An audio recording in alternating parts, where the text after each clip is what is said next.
Hello everyone, welcome to my YouTube channel English by Shanu Rawat. और दोस्तों, जैसे कि मैंने कल आपको जो है टॉप 100 इडियम्स एंड फ्रेजेस का सेशन फर्स्ट की जो वीडियो आपको मैंने प्रोवाइड कराई थी, तो आई होप आप सभी ने उसको जो एंजॉय भी किया होगा। तो उसी सीरीज में दोस्तों कल वोकैब्स तो हम सभी ने अपनी क्लियर कर ली।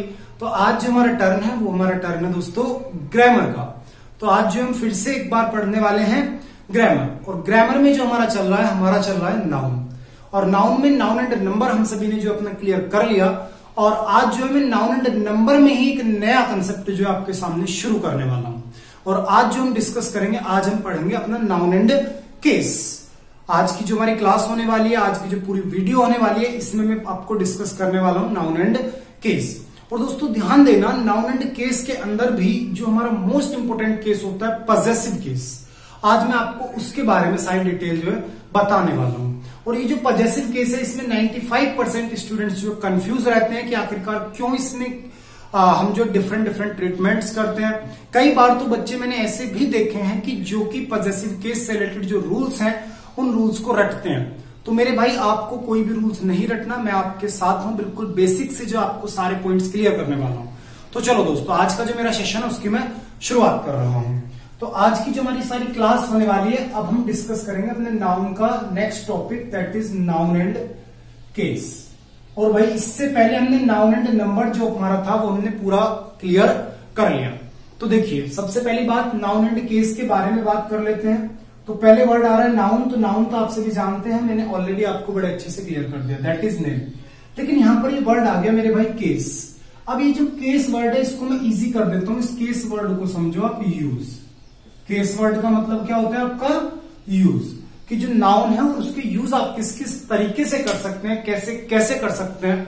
तो वो सारे के सारे जो पॉइंट्स होते हैं, वो सारे जो हमारे यूजेस होते हैं, उन्हीं को बोला जाता है नाउन एंड केस। या फिर वो जो सभी यूजेस होते हैं, उन सभी यूजेस को हम इंक्लूड करते हैं नाउन एंड केस के अंदर। ठीक है भाई। और इस नाउन एंड केस के अंदर एक मोस्ट इंपोर्टेंट मेरा केस निकल करके आता है। और ये जो मेरा केस होता है, ये होता है मेरे भाई पजेसिव केस। सबसे इंपोर्टेंट केस इसमें कौन सा निकल करके आता है मेरे भाई? Possessive case. अब ये जो पजेसिव केस है, इसकी कहानी आपको आज जो सीखनी है। देखिए मेरे भाई, सबसे पहली बात, ये जो पजेसिव केस है ना, इस पजेसिव केस को सीखने से पहले आप एक एग्जाम्पल से सारी बातों को क्लियर कीजिए। मैं एक बेसिक सा एग्जाम्पल आपके सामने देता हूं। मैं आपके सामने एक एग्जाम्पल देता हूं, राम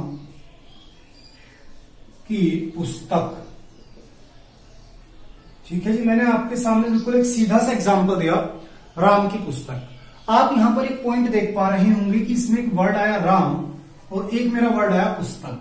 अब ये जो मेरा वर्ड है राम और ये जो मेरा वर्ड है पुस्तक, इट्स मीन्स बुक।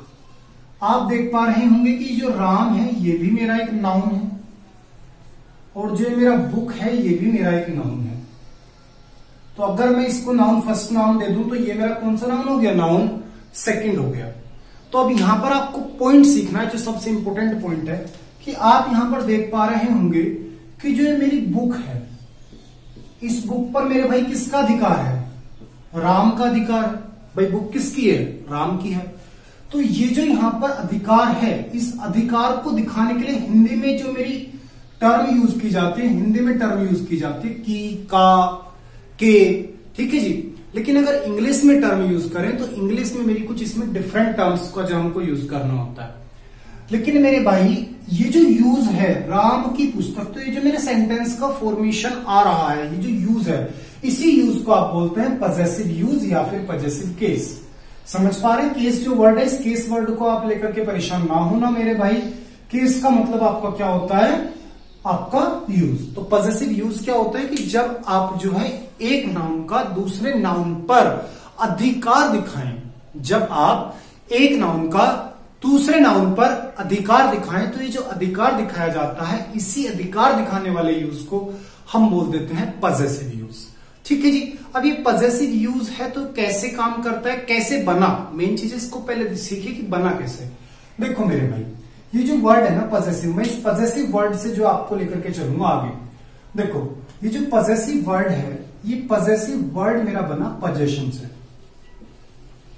जो पजेसिव वर्ड है ये किससे बना? पजेशन से। और ये जो पजेशन है, ये पजेशन मेरा बना पॉजेस से। पोजेशन किससे बना, पॉजेस से। और ये जो पॉजेस वर्ड है मैं थोड़ा सा आपको लेफ्ट में लेकर के चलने वाला हूं। ये जो पॉजेस वर्ड है, इस पॉजेस वर्ड का मतलब होता है रखना। इसका मीनिंग आपका क्या होता है, रखना, किसी भी चीज को होल्ड करना, तो उसी को बोलते हैं पॉजेस। जैसे कि कह सकता हूं ही पॉजेस अ कार, कि वो एक गाड़ी रखता है, ही पॉजेस अ बाइक, समझ पा रहे हैं। तो पॉजेस का मतलब होता है रखना। अब मेरे भाई एक बात बताओ, कोई भी चीज है आप उसको रखते हैं, अपने साथ हमेशा रखते हैं, तो आप कब रख पाएंगे, जब उस चीज पर आपका अधिकार होगा। नॉर्मल सी बात है भाई, कोई भी चीज है, कोई भी सामान है, उसको हम अपने साथ रखते हैं, तो कब रखते हैं, जब हमारा उस पर अधिकार होता है। नॉर्मली मैं आपसे कह दूं कि मेरी बाइक, तो मेरी बाइक क्यों है, क्योंकि बाइक पर मेरा अधिकार है। तो ये जो रखना वर्ड हो गया, इट्स मीन्स आप उस पर कर रहे हैं पॉजेस, तो पॉजेस से बना पोजेशन। और ये जो पोजेशन वर्ड है, इस पोजेशन वर्ड का मीनिंग निकल करके आता है आपका अधिकार। पोजेशन वर्ड का मीनिंग आपका क्या निकल करके आता है, अधिकार। तो आपको इस पूरे यूज के माध्यम से या फिर इस पूरे यूज की मदद से क्या शो करना होता है, अधिकार शो करना होता है। जैसे कि आप एग्जाम्पल में देख पा रहे होंगे, मैंने बोला था राम की पुस्तक, तो भाई बुक पर किसका अधिकार था, राम का अधिकार था। तो यहां पर जो आप इन दोनों के बीच में टर्म्स का यूज करेंगे, तो वही यूज आपका क्या कहलाया जाएगा मेरे भाई, पॉजेसिव यूज कहलाया जाएगा। तो फिर से समझो, जब भी कभी आपको एक नाउन का दूसरे नाउन पर अधिकार दिखाना हो, तो वही जो आपका यूज है वो कहलाया जाता है आपका possessive use. I hope possessive use तो आपके समझ में आया होगा, लेकिन इसको यूज कैसे करते हैं ये पॉइंट आपको परेशान कर रहा होगा, तो इस पॉइंट को क्लियर करते हैं। तो देखो मेरे भाई, जो ये पोजेशन टर्म बनी है ना, मतलब अधिकार जो आपका टर्म है, इस अधिकार को दिखाने के लिए इंग्लिश ग्रामर में मेरे पास दो ट्रीटमेंट्स होते हैं। कितने ट्रीटमेंट्स होते हैं भाई, दो ट्रीटमेंट्स होते हैं। कौन कौन से होते हैं वो आपको सीखना है। देखिए ट्रीटमेंट जो होते हैं वो होते हैं मेरे पास दो। सबसे पहला जो ट्रीटमेंट होता है वो होता है मेरे पास पॉजेसिव केस का। ठीक है जी, सबसे पहला ट्रीटमेंट कौन सा होता है मेरे पास, सबसे पहला इसमें मेरे पास ट्रीटमेंट होता है पॉजेसिव केस का यूज कर सकता हूं मैं। या फिर दूसरा एक मेरे पास ट्रीटमेंट और भी होता है जिसको मैं बोलता हूं आपकी प्रेपोजिशन। ठीक है जी, दूसरा ट्रीटमेंट कौन सा होता है मेरे पास, प्रेपोजिशन का ट्रीटमेंट होता है। ध्यान से बात को समझना कि अगर आपको अपने किसी भी सेंटेंस के अंदर अधिकार दिखाना है, तो अधिकार दिखाने के लिए मैं दो टर्म यूज कर सकता हूं, या तो पॉजेसिव केस का यूज कर सकता हूं या फिर प्रेपोजिशन का यूज कर सकता हूं। और प्रेपोजिशन में भी स्पेशली मैं यूज करूंगा प्रेपोजिशन ऑफ का। प्रेपोजिशन में भी किसका यूज करूंगा, केवल और केवल प्रेपोजिशन ऑफ का। लेकिन जो ये पॉजेसिव केस है, इस पॉजेसिव केस के अंदर काफी वेरिएशंस होती हैं और काफी डेप्थ में ये मेरा पॉइंट निकल जाता है, इसको समझना। पॉजेसिव केस के अंदर मेरे जो दो टर्म्स निकल करके आती हैं। पॉजेसिव केस के अंदर हम दो टर्म्स का जो यूज कर सकते हैं, एक तो मैं यूज कर सकता हूं अपोस्ट्रोफी एस का, और एक मैं यूज कर सकता हूं केवल और केवल अपोस्ट्रोफ का। बात को ध्यान से समझना मेरे भाई। अब तक मैंने आपको केवल इसका बेसिक्स बताया, और बेसिक्स ये कहता है कि अगर आपको कभी भी किसी भी टर्म पर पोजीशन दिखानी है, इट मींस एक नाउन का दूसरे नाउन पर अधिकार दिखाना है, तो आप अधिकार दिखाने के लिए दो टर्म्स का यूज कर सकते हैं, या तो प्रेपोजिशन ऑफ का या फिर पॉजेसिव केस का। अब प्रेपोजिशन ऑफ नॉर्मल टर्म हो गई, और जो पॉजेसिव केस है उसके अंदर मेरे फिर से दो टर्म्स निकल करके आती हैं। एक मेरा होता है अपोस्ट्रोफी एस और एक होता है केवल और केवल अपोस्ट्रोफी। अब बात ये निकल करके आई कि जी कहां प्रेपोजिशन ऑफ लगाऊं और कहां पर मैं आपका जो है पॉजेसिव केस लगाऊं। तो भाई ध्यान से समझना कि जब भी कभी जो आप बात कर रहे हैं, मतलब आप दो नाउन्स की बात कर रहे हैं, और दो नाउन्स में से जो नाउन मालिक है, अगर वो जो मालिक है वो आपकी एक नॉन लिविंग थिंग है। मालिक कैसी है मेरे भाई, नॉन लिविंग थिंग है। अगर आपका जो मालिक है वो कैसा है, नॉन लिविंग थिंग है, तो आप उसके साथ में यूज करेंगे हमेशा प्रेपोजिशन ऑफ का। समझ पा रहे हैं भाई, नॉन लिविंग थिंग्स के साथ में किसका यूज आप करेंगे, हमेशा प्रेपोजिशन ऑफ का। लेकिन अगर वही मालिक आपका कौन है, लिविंग थिंग है, कोई भी ह्यूमन है या फिर लिविंग थिंग है, तो आप यूज करेंगे हमेशा किसका, तो फिर आप यूज कर लेंगे नॉर्मली पॉजेसिव केस का। पॉइंट समझ में आया मेरे भाई, नहीं आया? पॉइंट को एक बार फिर से समझो। ठीक है कि अगर आपका जो मालिक है वो नॉन लिविंग है, तो आप यूज करेंगे प्रेपोजिशन ऑफ का, और अगर जो आपका मालिक है वो आपका कोई लिविंग थिंग है, तो आप वहां पर यूज करेंगे पॉजेसिव केस का। अब पहले नॉन लिविंग वाले पॉइंट को क्लियर करूंगा, क्योंकि ये पॉइंट बड़ा छोटा सा है, इसके अंदर तो हम फिर से डेप्थ में लेकर के चलूंगा मैं आपको कंसेप्ट के साथ। तो पहले इसकी बात कर लेता हूं। भाई मैं आपके सामने एक नॉर्मल सा एग्जांपल देता हूं, आप खुद से आंसर दीजिएगा। और मैंने आपके सामने एग्जांपल दिया फैंस ब्लेड। सबसे पहले नॉर्मल सा एग्जांपल दिया हूं, क्या दिया है मैंने, फैंस ब्लेड। अब इस पॉइंट को समझो, आपको पता है दो नाउन आ रहे हैं, एक आ रहा है फैन और एक है ब्लेड। ठीक है जी, एक एग्जांपल और दे देता हूं जिससे कि बिल्कुल पॉइंट क्लियर हो जाए आपको। मैं दूसरा एग्जांपल लेता हूं, मैंने बोला चेयर लैंप। ठीक है जी, एक एग्जांपल और लेंगे जिससे कि कोई डाउट ही ना रहे।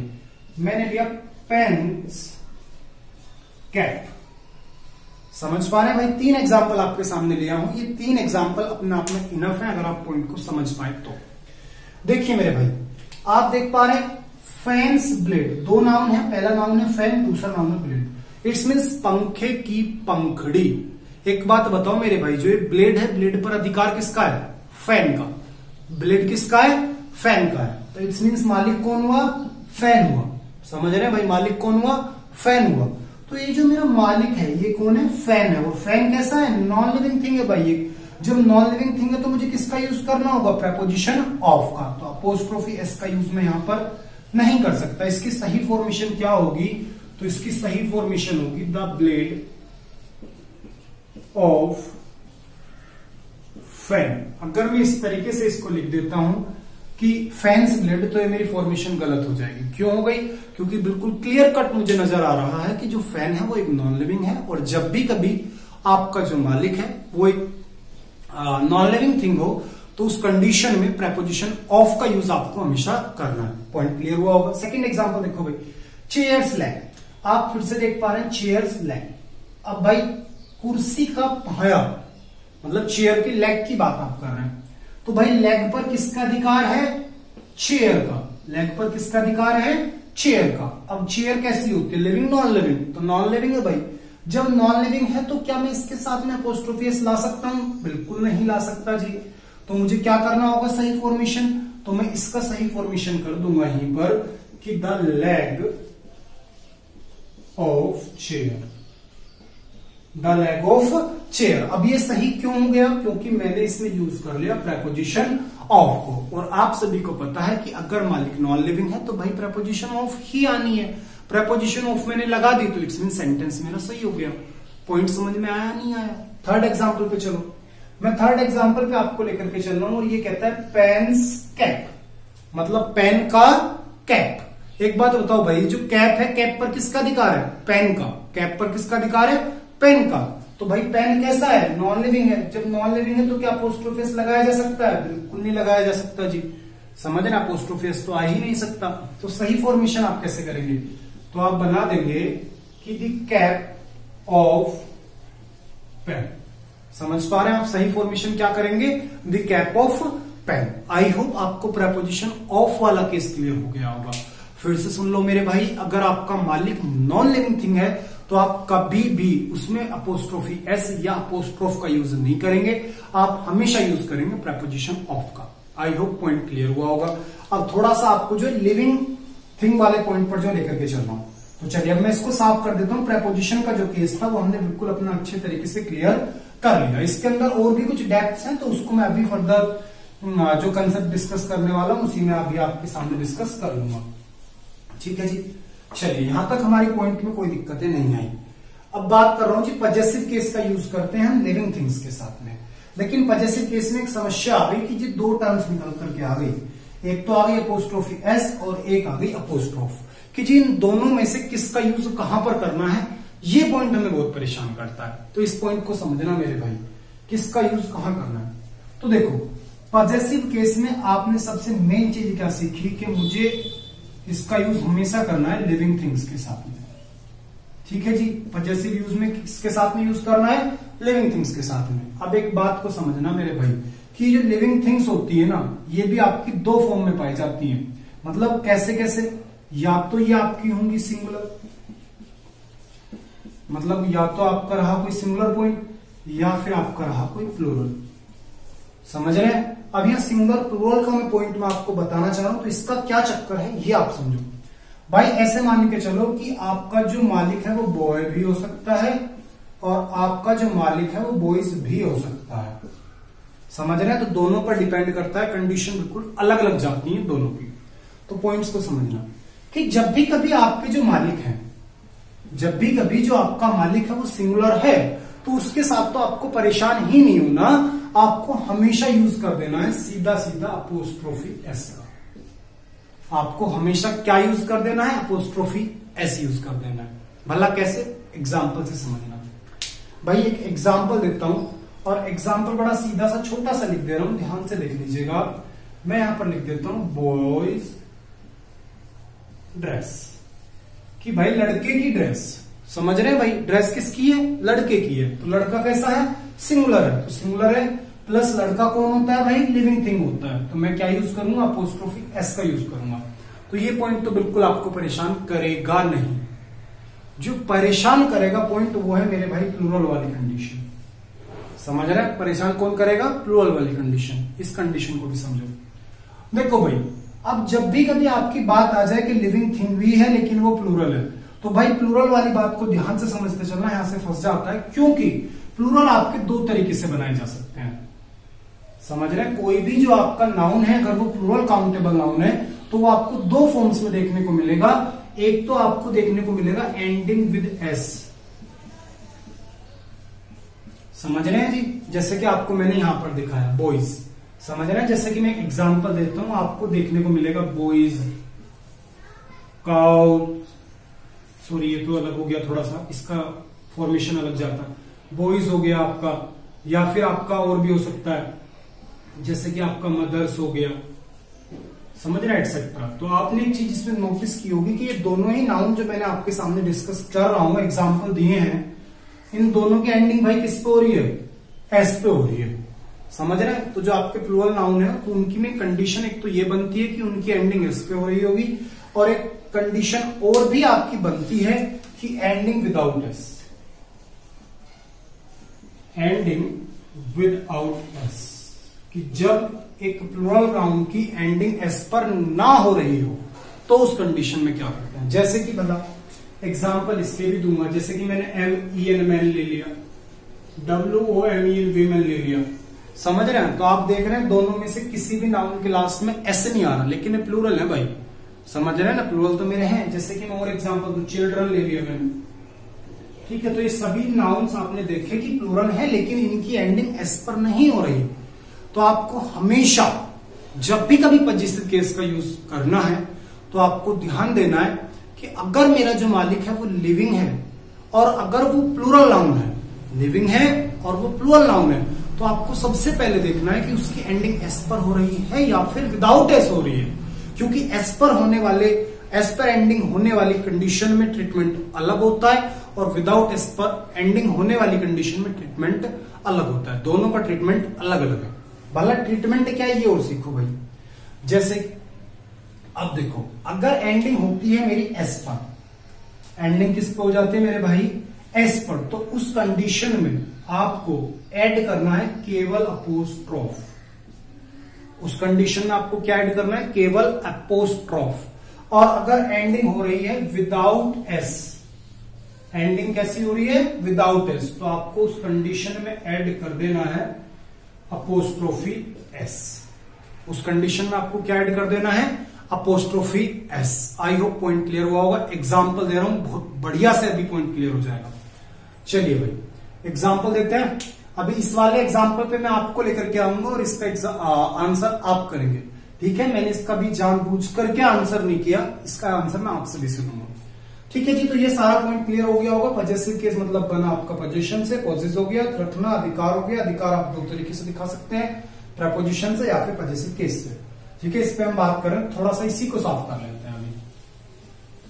भाई बातों को समझते चलना, ये पॉइंट अक्सर बच्चों को बहुत कंफ्यूज करता है, और फिर इसमें बच्चे रटने लग जाते हैं कि ऐसा आ रहा है तो हटेगा लगेगा। भाई ये चक्कर मत करना, चीजों को इजी वे में पढ़ लो। ठीक है ना? ये बड़ा प्यारा कंसेप्ट है, बहुत मजा आता है इसमें, डेप्थ है इसके अंदर बहुत। ठीक है जी? चलो तो एग्जाम्पल दे रहा हूं भाई, इस पे एग्जाम्पल समझो। देखिए मैंने पहला आपके सामने एग्जाम्पल दिया मैन, और फिर मैंने लगाया अपोस्ट्रोफी एस। ठीक है जी? और फिर मैंने आपके सामने ले लिया नॉर्मल सा एक एग्जाम्पल शर्ट। ठीक है जी, इसका मतलब क्या निकलता है कि पुरुषों की शर्ट। ठीक है, अब आप यहां पर देख पा रहे होंगे मेरे भाई, बिल्कुल साफ साफ सा एग्जाम्पल है, सीधा सा। सबसे पहली बात, मैन वर्ड को देखो, ये कह रहा है पुरुषों की शर्ट, तो इट्स मीन्स मालिक कौन है? मैन। मैन कैसा है भाई? लिविंग है। अब MEN मैन आ रहा है, इसका मतलब प्लूरल है। अब S नहीं आ रहा, इसका मतलब विदाउट S वाला मेरा नाउन है। अब जब S नहीं आ रहा तो मुझे क्या लगाना है? अपोस्ट्रोफी S लगाना है। तो मैंने क्या कर दिया मेरे भाई? अपोस्ट्रोफी S लगा दिया। तो इट्स मीन्स मैंने कैसे कर दिया? सही कर दिया।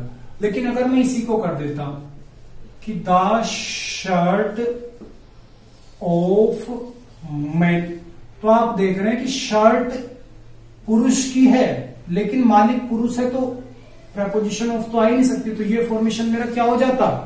गलत हो जाता। पॉइंट क्लियर हुआ होगा। और देखो भाई, मैं दूसरा एग्जांपल देता हूं। मैंने दूसरा एग्जांपल आप सभी के सामने लिया और मैंने लिया गर्ल्स ड्रेस। ठीक है जी, मैंने आपके सामने एग्जांपल दिया गर्ल्स ड्रेस, मतलब लड़कियों की ड्रेस। अब भाई फिर से आप देख रहे हैं कि मालिक कैसा है? लिविंग है, और लिविंग में भी कैसा है? प्लूरल है, और प्लूरल में भी कैसा है? एस पर एंडिंग होने वाला है। तो जब एंडिंग विद एस होती है तो क्या ऐड किया जाता है? केवल अपोस्ट्रोफ। जबकि मैं यहां क्या ऐड कर रहा हूं? अपोस्ट्रोफी एस, तो ये मेरा क्या हो जाएगा? गलत हो जाएगा। आप थोड़ा बोल करके देखो, गर्ल्स ड्रेस, बहुत ज्यादा हिसिंग साउंड निकलती है, समझ रहे ना? तो इस हिसिंग साउंड की वजह से इसको गलत मान लिया जाता है। तो इसका सही फॉर्मेशन आपका क्या होगा? गर्ल्स केवल अपोस्ट्रोफ, और आप लगा देंगे ड्रेस। समझ पा रहे हैं मेरे भाई किस तरीके से सेंटेंस को हमें या फिर जो मेरा यूज है उसको किस तरीके से यूज करना? तो पोजीशन बहुत हिसाब से आपको जो दिखानी होती है। ऐसा नहीं है कि पजेसिव केस आया और आपने रूल पेल दिया। भाई रूल पेला तो गलत हो जाएगा। पॉइंट क्लियर हुआ होगा? वो एग्जाम्पल देखो, मैं आपके सामने नेक्स्ट एग्जाम्पल देता हूं। मैंने बोला चिल्ड्रन, और यहां पे मैं लगा देता हूं केवल अपोस्ट्रोफ, और मैं लेता हूं प्लेग्राउंड। ठीक है जी, बिल्कुल सीधा सा एग्जांपल लिया है, चिल्ड्रन प्लेग्राउंड। अब आप जानते हैं कि बच्चों का खेल का मैदान, बात किसकी कर रहा हूं? बच्चों के खेल के मैदान की जो है मैं बात कर रहा हूं। अब आप बताओ मेरे भाई, बच्चे कैसे हैं? Living non living? पहली बात तो लिविंग है। ठीक है जी, बच्चे कैसे हैं? लिविंग है। अब आपको जब लिविंग है तो पहले देखना है सिंगुलर है प्लूरल है। तो भाई चिल्ड्रन, चाइल्ड होता तो सिंगुलर होता, चिल्ड्रन इट मींस प्लूरल है, तो भाई प्लूरल है। अब देखना है कि एस पे खत्म हो रहा नहीं हो रहा, तो एस पे खत्म नहीं हो रहा, तो विदाउट एस वाला पॉइंट आ गया। तो क्या लगना था? अपोस्ट्रोफी एस लगना था, जबकि मैंने क्या लगाया? अपोस्ट्रोफ लगाया। तो ये जो मैंने फॉर्मेशन क्या होगा? इसका सही फॉर्मेशन होगा चिल्ड्रंस प्लेग्राउंड। पॉइंट क्लियर हुआ होगा आई होप सभी को बढ़िया तरीके से। अब देखो इसको इजी वर्ड्स कर लो।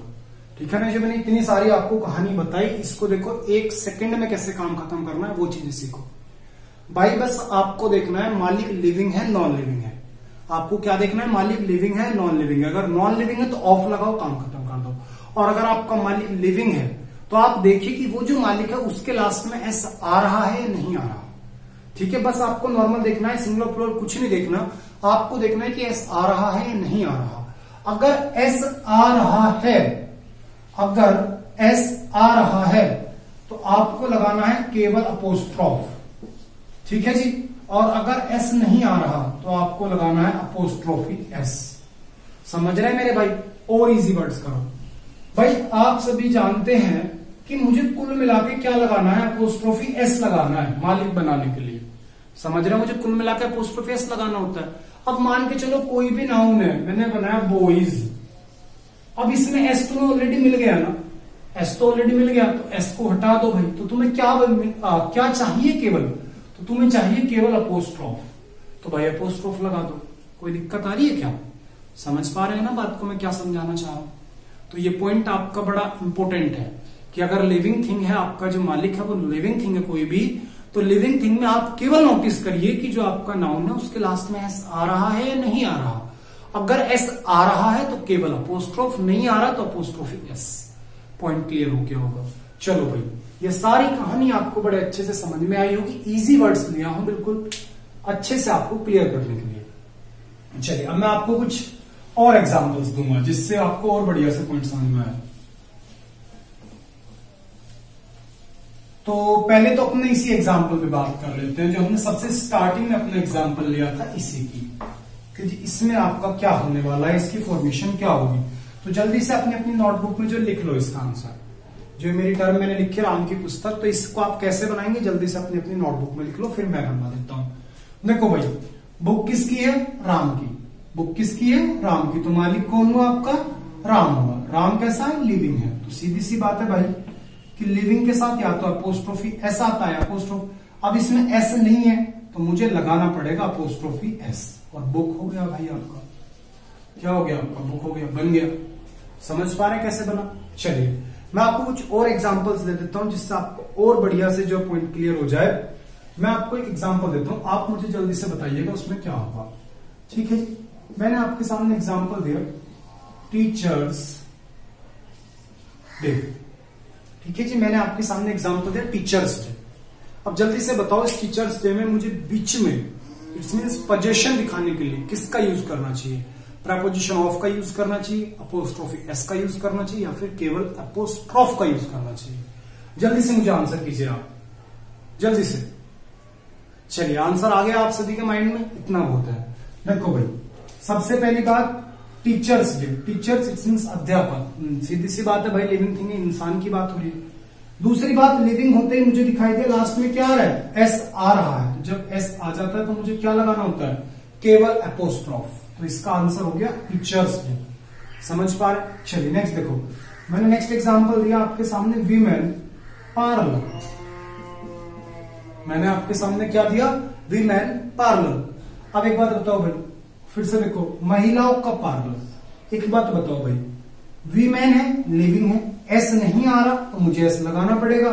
तो सही फॉर्मेशन क्या हो जाएगा? Women's parlour. समझ पा रहे? चलो मैं और एग्जांपल देता हूं। मैंने आपके सामने एग्जांपल दिया बुक्स कवर। जल्दी से मुझे आंसर करके बताओ, ये जो मैंने लिखा ये मैंने सही लिखा है गलत लिखा? क्या मैंने एग्जांपल लिया है? बुक्स कवर, मतलब जो बुक है उसका जो कवर है उसकी मैं बात कर रहा हूं। तो बताओ जल्दी से भाई, सही है गलत है?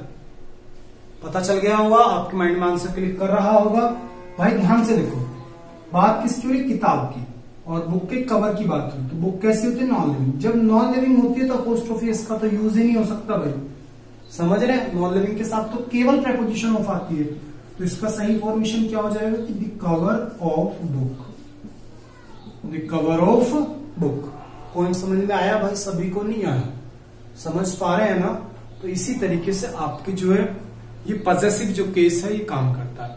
अब देखो, ये तो रहा इसका बेसिक्स, इसी की एडवांस क्लास में मैं एक लूंगा आपके लिए। ठीक है, तो जो मेरी नेक्स्ट वीडियो होने वाली है, मतलब जो कल मेरी क्लास होगी, कल की जो मेरी वीडियो होने वाली है, उसमें मैं आपको पॉजेसिव केस का एडवांस वर्जन या फिर इसी के अंदर आने वाले एडवांस रूल्स, एडवांस कंसेप्ट्स को जो है मैं कवर करूंगा। क्योंकि ये तो सब कुछ बेसिक्स था, यहां से आपके क्वेश्चन आ भी जाते हैं और कई बार नहीं भी आते। लेकिन जो वास्तव में पॉजेसिव केस से अब क्वेश्चन आ रहे हैं, जो कि सीजीएल सीपीयू में मुझे देखने को मिल रहा है, वो आपके एडवांस वर्जन से आ रहा है। मतलब जो इसी का एडवांस लेवल होता है ना, इसी में जो अंदर रूल्स होते हैं, क्योंकि पॉजेसिव केस इतना सा नहीं जितना मैंने आपको बताया, इसमें बहुत डेप्थ है कंसेप्ट में। ठीक है भाई, प्लस नाउन का मोस्ट इंपोर्टेंट कंसेप्ट है। तो मैं इसी की जो आपको एक सेकंड वीडियो भी लाऊंगा, क्योंकि इस वीडियो की लेंथ काफी अच्छी हो चुकी है। ठीक है ना भाई? तो चलो मिलूंगा अपनी नेक्स्ट वीडियो में, तब तक के लिए जुड़े रहो मेरे चैनल के साथ। और अगर चैनल सब्सक्राइब नहीं करा तो भाई सब्सक्राइब कर लो, वीडियो अच्छी लग रही हो लाइक कर दो, और अगर बढ़िया मजा आ रहा हो तो प्यारे प्यारे से कमेंट कर दिया करो। तो चलो भाई मिलूंगा अपनी नेक्स्ट वीडियो में, तब तक के लिए bye bye, take care, wish you all the very best.